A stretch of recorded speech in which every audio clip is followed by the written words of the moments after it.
जय हिंद, वंदे मातरम। ये आज का हमारा एसएससी जीडी का प्रैक्टिस सेट नंबर 3 है।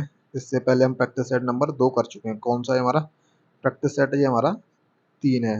ठीक है, बिना देरी करते हुए हम कर लेते हैं प्रैक्टिस सेट की शुरुआत। तो पहला क्वेश्चन है, वाक्यांशों के लिए एक शब्द हमें देखना है। तो जो कौन सा क्वेश्चन है? जो एक ही माता के उदर से उत्पन्न हुआ हो, जो एक ही माता के उदर से उत्पन्न हुआ हो, तो वो क्या होता है? तो साथियों, वो होता है हमारा सहोदर होता है। वो क्या होता है? सहोदर होता है। इसीलिए इसका ऑप्शन नंबर बी इसका सही आंसर हो जाएगा। ठीक है, लंबोदर क्या होता है? लंबोदर होता है जिसका लंबा उदर हो, लंबोदर। समवयस्क, समवयस्क, समवयस्क के बारे में साथियों जाने तो समवयस्क क्या होता है? तो जो समान उम्र के होते हैं वो हमारे समवयस्क कहलाते हैं। ठीक है, अगला क्वेश्चन देख लेते हैं साथियों।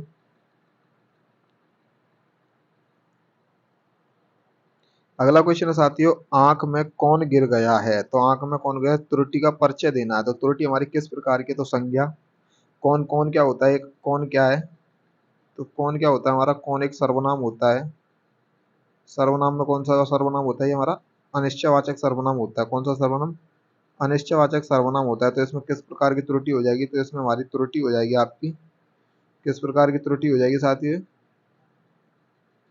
तो ये हमारी त्रुटि हो जाएगी इसमें आपकी सर्वनाम संबंधी त्रुटि हो जाएगी। तो इसलिए इसका सही आंसर क्या हो जाएगा? आपका ऑप्शन नंबर सी इसका सही आंसर हो जाएगा। तो कौन कैसी हो जाएगी? एक सर्वनाम संबंधी त्रुटि हो जाएगी। अगला क्वेश्चन साथियों, अगला क्वेश्चन है कि प्रत्येक कार्य को फूंक फूंक कर करना चाहिए। तो रेखांकित मुहावरे का अर्थ स्पष्ट करना है। तो हमें प्रत्येक कार्य को फूंक फूंक कर, तो फूंक फूंक कर ये हमारा रेखांकित है ना। तो इसको हम स्पष्ट करेंगे तो क्या है? तो इसका सही आंसर क्या हो जाएगा? तो इसका सही आंसर हो जाएगा अच्छी तरह से सोच समझ कर कार्य करना चाहिए। ऑप्शन नंबर डी इसका सही आंसर हो जाएगा। क्या करना चाहिए? मैं अच्छी तरह से सोचकर कार्य करना चाहिए, कहने का मतलब फूंक फूंक कर करना चाहिए। तो ठीक है साथियों, अगला क्वेश्चन देखते हैं। तो अगला क्वेश्चन क्या हो जाएगा? अगला क्वेश्चन है, दिए गए वाक्यांशों के लिए एक शब्द चुनिए। दिए गए वाक्यांशों के लिए एक शब्द चुनना है। तो वो क्या होता है? जिसका कोई अंग बेकार हो गया हो, जिसका कोई अंग बेकार हो गया हो, तो वो क्या होता है? हमारा विकलांग होता है। क्या होता है हमारा? विकलांग होता है। इसका ऑप्शन नंबर ए इसका सही आंसर हो जाएगा। जिसका कोई अंग बेकार हो गया हो विकलांग होता है। अनाथ क्या होता है? अनाथ वो कौन होता है? अनाथ जिसके माता पिता ना हो। कौन ना हो? जिसके माता पिता ना हो अनाथ होता है। वंद, वंद क्या होती है? जिसका पुत्र ना हो। जैसे हम बांझ बोलते हैं, बांझ को ही हम बंद बोलते हैं। जिसका कोई पुत्र या संतान ना हो, जिसकी कोई संतान ना हो। कुपोषित क्या होता है? जिसको अच्छा खाना नहीं मिलता है। जो कुपोषण जो सूख जाता है, जिसको पोषण युक्त खाना नहीं मिलता, वो हमारा कुपोषित होता है। अगला क्वेश्चन है साथियों, तो जिसका कोई अंग बेकार हो गया वो विकलांग होता है। इसका ऑप्शन ए हो जाएगा सही। अगला क्वेश्चन देखें तो साथियों, हमारा अगला क्वेश्चन है,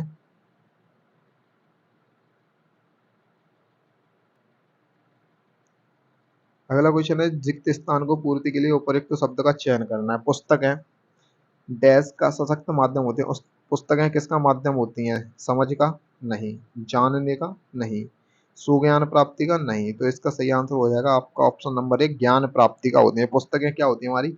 ज्ञान प्राप्ति का सशक्त माध्यम होती है। तो यहाँ पर क्या आ जाएगा हमारा? इस वाले स्थान पर हमारा ज्ञान प्राप्ति आ जाएगा। अगला क्वेश्चन है साथियों, विलोम शब्द का क्वेश्चन है। विलोम शब्द से संबंधित है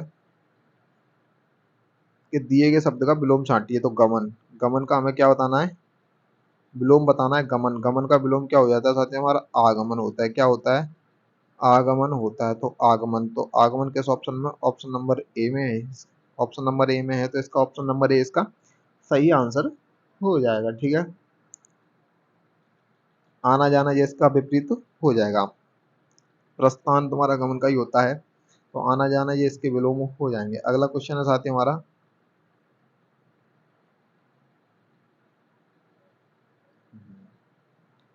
तो इसमें क्या करना है? हमें किसी बदलाव की आवश्यकता नहीं है, तो ना चयन करने। तो हमें ये वाला जो रेखांकित शब्द है ना, रेखांकित खंड को प्रस्तापित करने के लिए प्रयुक्त विकल्प का चयन करना है। तो हमें केवल विद्या प्राप्त होगी, तो ये वाला हमें प्रतिस्थापित करना है। तो क्वेश्चन है, आज से उसका लक्ष्य केवल विद्या प्राप्ति होगी। तो इसमें हमारा कौन सा ऑप्शन आ जाएगा? तो इसका सही आंसर हो जाएगा साथियों, केवल विद्या प्राप्त होगा। उसका लक्ष्य है क्या करना? उसका लक्ष्य विद्या प्राप्त होगा, उसका लक्ष्य निर्धारित है। ठीक है साथियों, क्या हो जाएगा इसका सही आंसर? ऑप्शन नंबर डी इसका सही आंसर हो जाएगा। वो कैसे, जैसे आज से उसका लक्ष्य केवल विद्या प्राप्ति प्राप्त होगा।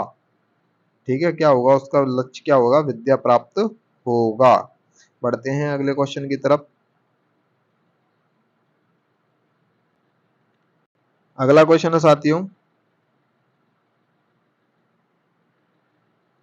दिए गए वाक्य में भाग में जिसमें कोई त्रुटि है तो कोई त्रुटि नहीं है तो कोई त्रुटि नहीं चुने। जैसे कि यहाँ से क्वेश्चन हमारा स्टार्ट है, सूखा पड़ने का कारण इस बार फसल कम है। सूखा पड़ने का कारण इस बार फसल कम है तो कोई त्रुटि नहीं है। तो साथियों हमें क्या करना है, तो इसका सही आंसर देख लेते हैं। तो इसका सही आंसर क्या हो जाएगा, तो ऑप्शन नंबर एक। तो सूखा पड़ने का कारण, सूखा पड़ने, तो यहाँ पर इसका सही, इस यहाँ पर त्रुटि है, किस भाग में त्रुटि है, ऑप्शन नंबर ए के पहले भाग में ही त्रुटि है। सूखा पड़ने का कारण इस बार फसल कम है। ठीक है, इसका सही आंसर क्या हो जाएगा, ऑप्शन नंबर ए इसका सही आंसर हो जाएगा। बढ़ते हैं अगले क्वेश्चन की तरफ। तो अगला क्वेश्चन है,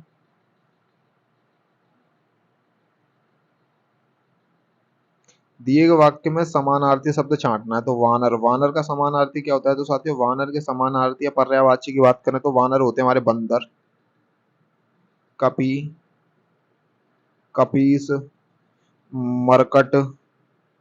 ठीक है, तो इसमें कौन सा हो जाएगा, इसका ऑप्शन नंबर सी इसका सही आंसर हो जाएगा। क्या हो जाएगा, ऑप्शन नंबर सी इसका सही आंसर हो जाएगा। मनुज, मनुज किसका होता है साथियों, मनुष्य का, इंसान, आदमी, मानव का होता है हमारा मनुज। गज, गज के होते हैं साथियों हाथी, निकुंज, हस्ती और,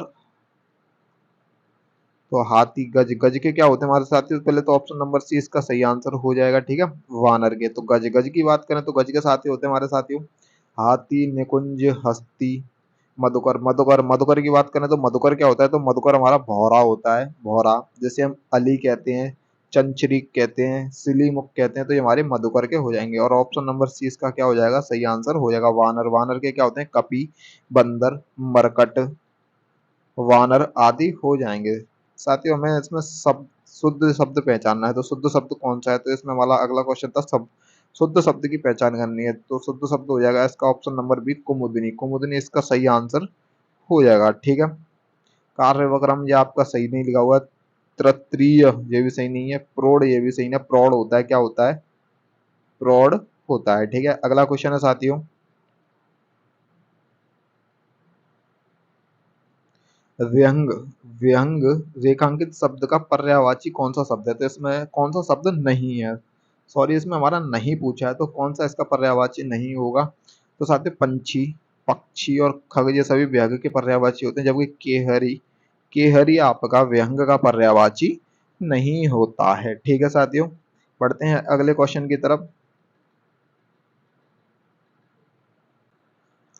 साथियों अगला क्वेश्चन है, दिए गए वाक्य में रेखांकित अंश को प्रतिस्थापित करने के लिए सबसे उपयुक्त विकल्प का चयन करें। सरकार ने एक कलाकार को पुरस्कार अर्पित किया। अर्पित, अर्पित, अब हमें शब्द यहाँ पर क्या करना है, यहाँ पर हमें प्रतिस्थापित करना है। तो इसका क्या सही आंसर हो जाएगा, तो इसका सही आंसर हो जाएगा, हमें जब कोई चीज पुरस्कार के रूप में दी जाती है तो हम उसे क्या बोलते हैं, प्रदान। तो क्या बोलते हैं, हम उसे प्रदान की जाती है, ना तो दान की जाती है, ना ही सम्मानित की जाती है। पुरस्कार ना कभी सम्मानित होता है, ना दान दिया जाता है, ठीक है, ना निर्गत किया जाता है। तो ऑप्शन नंबर डी इसका सही आंसर हो जाएगा। तो जैसे सरकार ने कलाकार को पुरस्कार प्रदान किया, कोई ना कोई अच्छे कार्य के लिए उसको पुरस्कार प्रदान किया गया है। अगला क्वेश्चन है साथियों,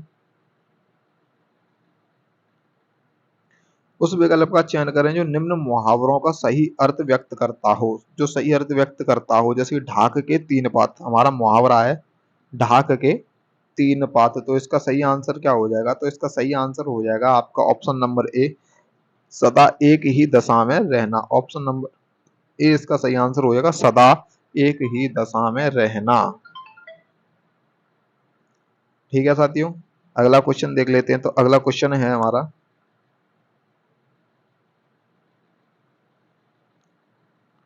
रिक्त स्थान की पूर्ति के लिए सबसे उपयुक्त विकल्प चुनना है। मलेरिया, मलेरिया क्या है, एक मलेरिया एक क्लेश है, नहीं। मलेरिया एक दुख है, नहीं। मलेरिया क्या है, एक मलेरिया एक ना तो आदि है, तो मलेरिया एक व्याधि है। व्याधि बोले तो मलेरिया एक बीमारी है। तो साथ ही लास्ट क्वेश्चन की बात करें तो हमारा लास्ट क्वेश्चन है, क्वेश्चन नंबर है, लास्ट क्वेश्चन है हमारे इस वीडियो का, कि दिए गए वाक्य स्थान की पूर्ति के लिए सबसे उपयुक्त शब्द चुनना है। यह का विषय है जो हमारे देश में अनेक महापुरुष हुए हैं। यह किसका विषय है? यह किस चीज का विषय है? यह सामान्य विषय है? नहीं, यह वर्ग का विषय है। यह उपेक्षित विषय है? यह दुर्भाग्य का विषय है। अनेक महापुरुष तो दुर्भाग्य तो होगा नहीं, अनेक महापुरुष हुए थे, तो इसका सही आंसर हो जाएगा आपका ऑप्शन नंबर बी, इसका सही आंसर हो जाएगा। यह वर्ग का विषय है कि हमारे देश में अनेक महापुरुष हुए हैं। तो साथियों, आज का वीडियो हमारा यहीं पर समाप्त होता है। अगर आपको वीडियो अच्छा लगा हो तो वीडियो को लाइक करें, चैनल को सब्सक्राइब करें, बेल आइकन को प्रेस करें। मिलते हैं एक और नई वीडियो में, जब तक के लिए धन्यवाद। जय हिंद, जय भारत।